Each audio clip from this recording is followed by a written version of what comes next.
जर तुम्ही आमचं YouTube चॅनल सबस्क्राइब केलं नसेल तर कृपया सबस्क्राइब करा व ताज्या घडामोडी जाणून घेण्यासाठी बेल आयकॉनला क्लिक करा।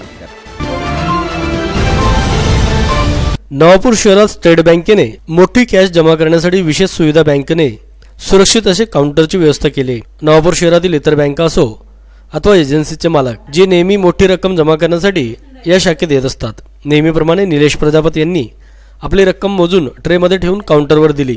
दरम्यान इतर कामासाठी ते दुसऱ्या काउंटरवर गेले असता त्यांच्या मागावर असलेल्या दोन युवकांपैकी एकाने आत प्रवेश करून ट्रेमध्ये ठेवलेल्या 55,000 मधील 500 रुपये नोटचे बंडल असलेले 36,300 रुपयाची रक्कम घेऊन पळ काढला। दरम्यान ही सर्व घटना बँकेच्या सीसीटीव्ही मध्ये कैद झाली आहे। चोरी करणारा अल्पवयीन असल्याचे दिसत आहे।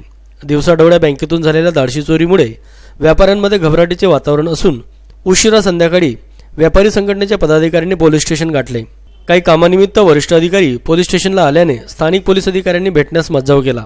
PSI संदीप पाटील आणि महेंद्र नगराडे यांनी तपासाची सूत्र गतिमान केले असल्याची समजूत काढण्यात आली, परंतु दिवसेंदिवस वाढ होत असलेल्या चोऱ्यामुळे आणि काही दिवसांपूर्वीच नेहमीच गजबजलेल्या बाजारातून भरदिवसा 24,500 रुपयाची चोरी या घटनेचा तपास लागत नाही। तोच अशा भरदिवसा सुरक्षित असलेल्या ठिकाणी घडलेल्या चोरीमुळे नागरिकांमध्ये दहशतीचे वातावरण निर्माण झाले। पेमेंद्र पाटील, पाटील लॉ न्यूज, नवापूर।